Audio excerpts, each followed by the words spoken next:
J'espère que vous allez bien parce que si vous n'allez pas bien, il n'y a aucune chance que vous alliez mieux lorsque je vais parler.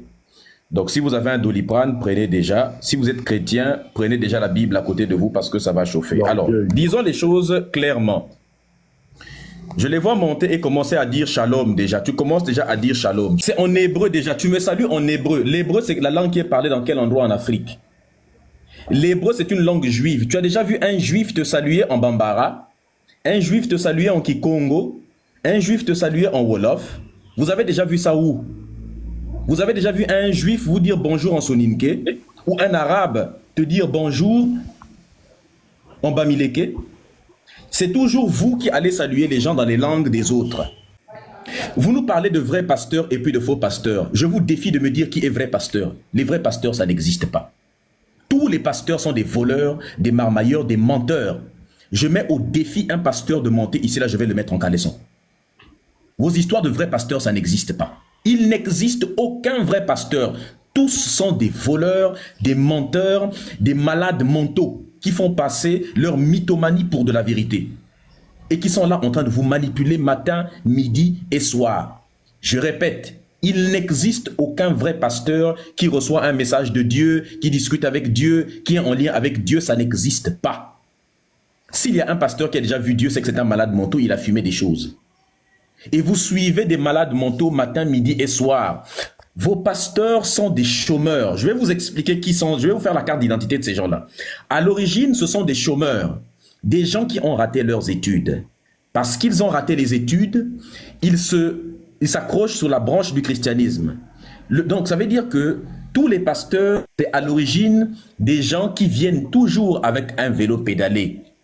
Au départ, le type, il vient avec un vélo pédalé et après, il sort de là avec un Range Rover quelques années plus tard.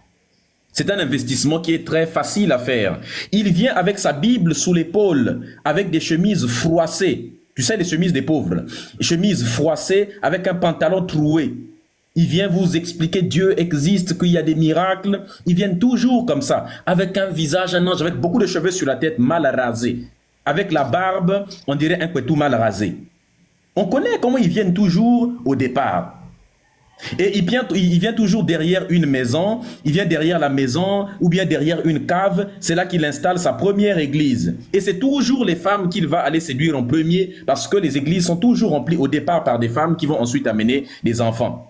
Donc ils vont toujours aller tromper les femmes qui vont venir en premier à l'église. Au départ, il prend 2-3 bancs, des morceaux de bois qu'il dépose. Les gens viennent s'asseoir comme ça au départ de son église. Et les gens commencent à changer. Il prend un morceau de bidon et ils vont commencer. C'est le premier tam-tam de l'église. C'est ça, on connaît. Ou bien un seau. On va prendre le seau là pour se laver en Afrique. Là. Ils vont retourner le seau. On connaît ces choses-là. Je suis né en Afrique. Ils vont prendre un seau, on va retourner le seau et le tam-tam, ça va être le derrière du seau là. La partie qu'on dépose par terre là, c'est là maintenant, ça va être ça et les morceaux de bidon. C'est ça le premier drum de l'église. Hein, la première batterie de l'église, le premier tam-tam de l'église. Les gens vont commencer à prêcher avec ça. C'est la vérité les amis. Ou qu'on dise la vérité, il ne faut pas qu'on va mentir aux gens là. Donc des pasteurs là, ce sont des gens qui au départ, qui fuyaient l'école. Pendant que les autres partaient à l'école, eux, ils partaient vers l'école. Et à force d'aller vers l'école, quelle est la conséquence? La conséquence, c'est ça, c'est que les autres ont fini par réussir dans la vie. Toi, tu n'as pas réussi dans la vie. C'est ça le problème. Pendant que les autres, ils partaient à l'école, toi, tu partais faire des sorties religieuses, tu faisais des retraites de prière. Qu'on dise la vérité. Donc, pendant que toi, tu faisais des retraites de prière, les autres, ils allaient à l'école pour faire des examens. Tu fouillais les examens. Et tu vas venir dire qu'ensuite que c'est Dieu qui t'a parlé, Dieu t'a demandé à devenir pasteur. À quel moment tu as discuté avec Dieu? Dieu ne t'a pas appelé, oh non, le message divin m'a appelé, m'a demandé d'abandonner les études. Pendant que les autres étaient en train d'acheter des livres, lire des livres, toi tu lisais la Bible encore. Non, il faut qu'on dise la vérité. Toi, tu lisais la Bible, eux, ils lisaient les livres de sciences, les livres de biologie, les livres de médecine, ils lisaient les livres d'anthropologie, ils lisaient des livres de sociologie, des livres de droit, et toi, tu lisais, ils lisaient des romans, toi, tu lisais quoi? Tu lisais la Bible matin, midi et soir, un seul livre. Donc, eux qui ont lu toute une bibliothèque, eux, ils ont lu toute une bibliothèque entière. Ces personnes restent convaincues qu'ils ont encore des choses à apprendre. Toi, tu n'as lu qu'un seul livre et tu penses que tu as toute la connaissance du monde entier. Conséquence, tu finis avec un pantalon troué, avec des sandales qui sont déjà finies. Même à force de marcher pour aller évangéliser les gens, tes sandales sont même finies. Tu viens là, c'est ça ta première église que tu vas créer derrière la maison des gens. Et quand vous allez revenir là-bas, eh bien, l'église a des baies vitrées, c'est maintenant plusieurs étages. Le mec, il roule en Range Rover, il a maintenant des costumes 3 pièces, en luxe, avec des montres luxueuses. Hein? Le morceau de bois qu'il avait au départ, là, c'est devenu un micro. Le bidon, le morceau de bidon là, sur lequel on était en train de taper, c'est devenu des batteries luxueuses avec des appareils, des baffles dans tous les sens. C'est vous qui prenez des vagabonds et vous les élevez et vous leur donnez du pouvoir. Il faut arrêter de donner du pouvoir à des pauvres vagabonds de ce genre-là. Et après, ils finissent par vous insulter. Non, les amis, il faut réfléchir à un moment donné. Ce sont des voleurs qui vous volent l'argent. C'est le seul continent, c'est même pas, c'est-à-dire que c'est un continent compliqué où les églises sont mieux construites que les écoles. C'est affligeant, tu vois l'école, les gens s'asseyent par terre, où la toiture de l'école est trouée. Non, l'État fait quoi? L'État fait quoi? Mais au lieu de toujours vous demander ce que l'État va faire pour toi, demande-toi ce que toi tu vas faire pour l'État. Toujours, le pays n'a rien fait, le pays n'a rien fait. Qu'est-ce que toi tu as fait pour le pays? Tu dors à l'église, tu fais des retraites spirituelles tous les jours. Quand il faut donner de l'argent au pasteur, tu donnes beaucoup d'argent au pasteur. Mais quand on te demande de payer les impôts pour le pays, tu ne payes pas. Tu te fâches quand on te dit de payer l'impôt. Alors que la fiscalité, c'est le premier revenu d'un pays. Hein. Beaucoup de gens pensent que c'est le pétrole, c'est l'or qui sont les premiers revenus d'un pays. Non. Le premier revenu d'un pays, c'est la fiscalité, c'est l'impôt. On te dit de payer l'impôt, tu refuses. Mais quand le pasteur te dit de donner la dîme, tu donnes, tu ne manques jamais. Chaque mois, tu donnes 1/10 de ton salaire à l'église. Quand c'est le pasteur, si ce n'est pas l'aliénation, on appelle ça comment? Si on te dit, viens, on va cotiser pour construire un hôpital, tu vas refuser. Tu vas dire, c'est à l'État de faire ça. Viens, on va construire une école, tu ne vas pas le faire. Le pasteur te dit, viens, on va construire une église, tu cotises beaucoup d'argent. Vous voulez tous aller au paradis. Les gars, réveillez-vous. Réveillez-vous quand même à un moment donné. Les gens qui viennent avec des vélos pédalés, avec des bicyclettes, vous leur donnez des Range Rover, des Lamborghini. Regardez les églises. Ça fait mal quand tu circules, tu vois, il y a près de 30 000 églises. Il y a près de 100 000 églises dans un pays. Il n'y a pas d'hôpitaux pour soigner les gens. Il n'y a pas d'école pour scolariser. Il n'y a pas d'entreprise. Tu prends le nombre d'entreprises, le nombre d'hôpitaux, le nombre d'écoles réunis, c'est moins que le nombre de toutes les églises. Le nombre d'églises au total, c'est peut-être, il y a 3 fois plus d'églises qu'il n'y a d'hôpitaux, d'écoles, d'entreprises réunies. Il y a plus de pasteurs qu'il n'y a d'entrepreneurs. Est-ce qu'on développe un pays avec des pasteurs ou avec des entrepreneurs? Il faut des entrepreneurs pour créer des entreprises. Un pays qui n'a pas d'entreprise. Et je rappelle que les entreprises payent les impôts. Les églises ne payent pas d'impôts dans des pays. Moi, si je passe président dans un pays, première mesure, toutes les églises vont payer les impôts. Ceux qui ne veulent pas, ils n'ont qu'à fermer. Toutes les églises devront payer les impôts. Et peut-être ça va vous réveiller. Parce que puisque les églises vont payer les impôts, les pasteurs vont être obligés d'augmenter le volume de la dîme, d'augmenter comment on appelle, les offrandes. Et c'est quand ils vont vous harceler tous les jours pour payer plus d'offrandes que vous allez vous rendre compte que ça vous fait dépenser beaucoup d'argent et vous allez quitter ces choses-là. Parce qu'on ne peut pas avoir 30 000 églises dans un pays alors qu'ils ne payent aucun impôt, alors que les églises génèrent beaucoup d'argent. Non, vous allez payer les impôts parce que les entreprises sont plus importantes que les églises pour le développement d'un pays, mais les entreprises doivent payer les impôts. Pourquoi? Non, vous devez payer plus d'impôts que eux parce que vous ne faites absolument rien du tout. Non, les amis, parce que c'est la vérité. On doit vous dire la vérité à un moment donné. Les pasteurs, il y a plus de pasteurs que d'ingénieurs. On développe un pays avec des ingénieurs. Ce sont les ingénieurs qui construisent des ponts. Vos églises, qui les construit? Ce n'est pas les chrétiens. Ce n'est pas les fidèles qui dorment matin, midi et soir. Ce n'est pas les gens qui circulent, qui viennent nous casser les couilles. Toc, toc, toc, toc, toc, bonjour, tu ouvres la maison. Est-ce que tu as reçu Jésus? Qu'est-ce que tu veux que je fasse avec lui? On te rencontre dans la rue. Mon frère, Jésus t'aime. Je ne suis pas Oubi. Pourquoi il veut m'aimer? Tu trouves un homme marié, Jésus t'aime. Mais je suis marié. Bon, moi je ne suis pas marié, mais eux ils sont mariés. Donc, bon, Jésus t'aime. Il n'est pas un Oubi. Il dit non, c'est bon, ma copine m'aime, ou ma fiancée m'aime, ou ma femme m'aime, j'ai pas besoin de l'amour de ton gars-là. Il va même pourquoi? Tu trouves une femme mariée, tu dis Jésus t'aime. Son mari peut être jaloux. C'est la folie, la pire. On voit des images où des pasteurs sont en train de mettre des doigts dans des femmes pour dire que c'est comme ça, pour mettre l'huile sainte. C'est pas on a dit. Les gens qui me connaissent sur mon compte Médusa, ils ont déjà vu que j'ai déjà montré ça plusieurs fois en plein live.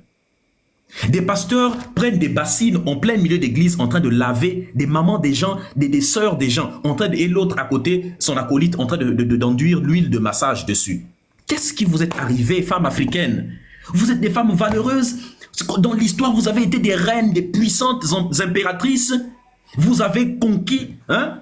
Dans le cas du Soudan, l'Empire romain a été repoussé par une dynastie des Kandaké, des femmes. Abla Pokou, une reine qui a dirigé les Akans pendant longtemps, Kimpavita, qui ne la connaît pas. Hein? Il y a Assantewa au Sénégal. Tu prends l'exemple de la reine Amina qui a dirigé les Haoussa. Les exemples comme ça, je peux t'en citer à n'en pas finir. Yenenga, la reine Yenenga de l'époque, la princesse Yenenga, il y en a beaucoup, on peut te citer. Qu'est-ce qui vous est arrivé, femme africaine? Pourquoi vous vous êtes rabaissé au point d'aller écouter des imbéciles qui sont en train de vous dénuder dans des églises? Vous vous faites insulter. Récemment, j'avais posté, les chrétiens m'ont même signalé la vidéo en question, un pasteur qui était en train de chicoter les gens parce qu'ils sont arrivés en retard à l'église. Il prend la chicote, il chicote. Vous êtes arrivés en retard. Des papas de famille, des mères de famille qui tendent la main en train de se faire chicoter, tout comme leurs enfants se font chicoter. Depuis quand, où est passé votre dignité? Où est passé votre respect? Où est passé? Je rappelle que l'Afrique a toujours été matriarcale. Le matriarcat, la femme a toujours eu un pouvoir incommensurable en Afrique. Qu'est-ce qui vous a descendu comme ça? Aujourd'hui, vous êtes devenus des petits cons qui se lèvent un bon matin, qui viennent vous chicoter dans les églises devant vos enfants. Comment un type peut-il se lever, mettre un drap blanc, se couvrir avec un drap blanc et vous dire qu'il est Jésus baoulé? Et dans l'église de Jésus baoulé, il y avait des gens.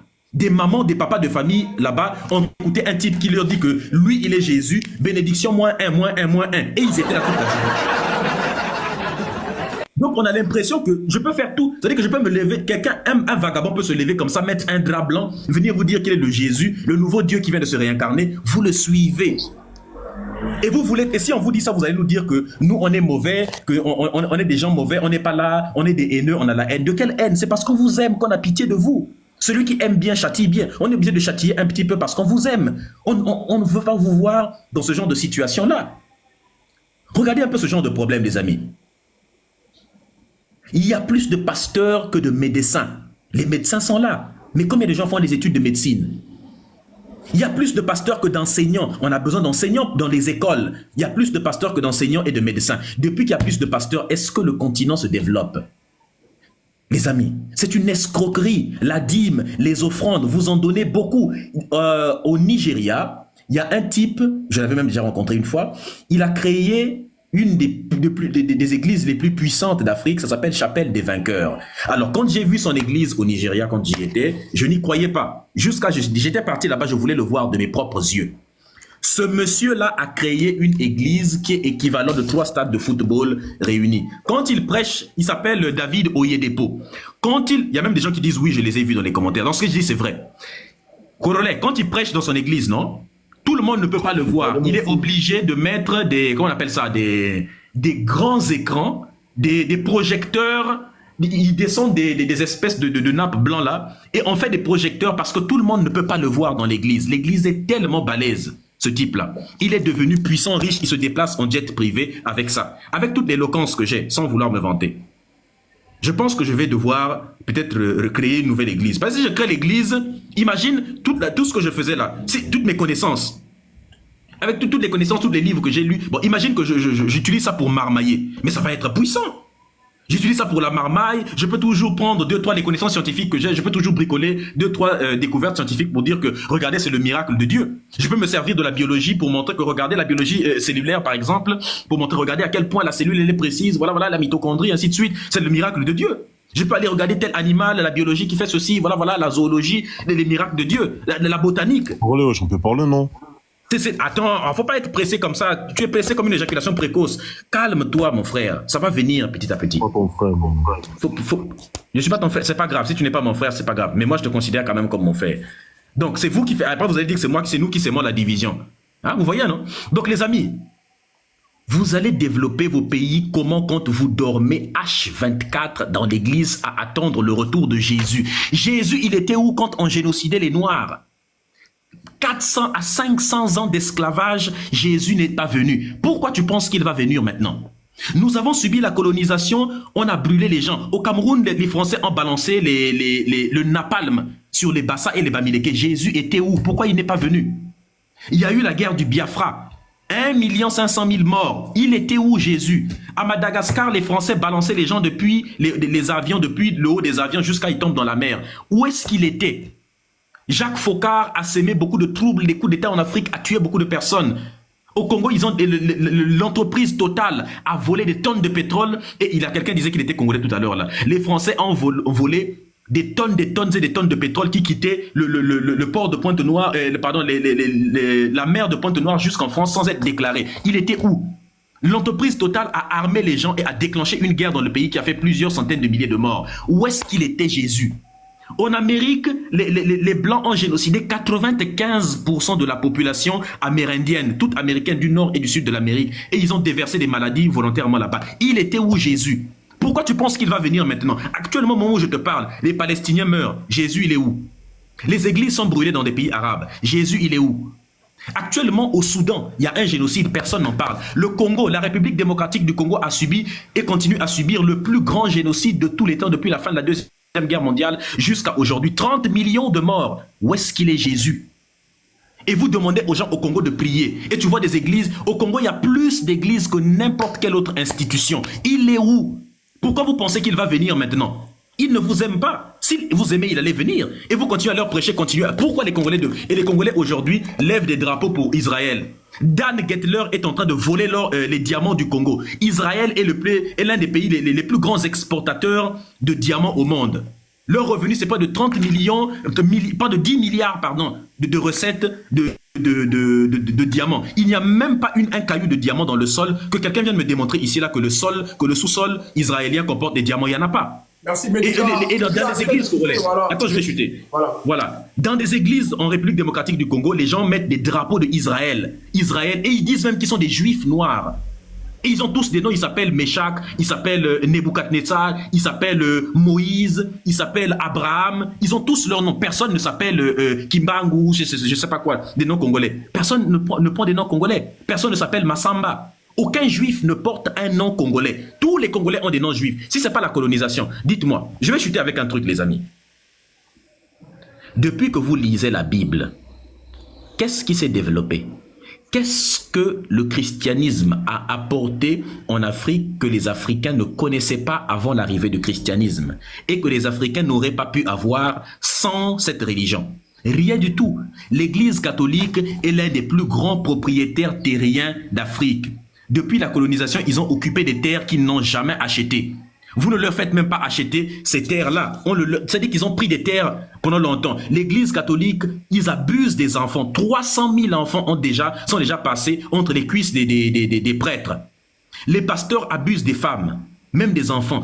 Qu'est-ce que ça vous fait? Ça vous ajoute quoi? Si on ferme les églises, qu'est-ce qui va changer? Au Rwanda, par exemple, même si je déteste le Rwanda à cause de ce qu'ils font pour la République démocratique du Congo, mais Kagame, il a décidé de fermer toutes les églises. Ton Dieu a fait quoi? En Chine, ils avaient fait la même chose. La Chine est développée. L'Afrique est l'endroit, le continent de tout le monde entier où on élève le plus de prières au monde. Mais c'est le continent le moins développé. Où on élève le plus de prières. Les Chinois, tu sais... On va laisser la parole à d'autres personnes. Voilà. Regarde, permets-moi de chuter, les amis. La foi... Je termine en un mot. Vous savez, la foi que vous appelez la foi matin, midi et soir, là, c'est quoi? La foi, c'est le fait d'avoir une conviction, d'accorder sa confiance en quelque chose, une confiance qui est libre et éclairée.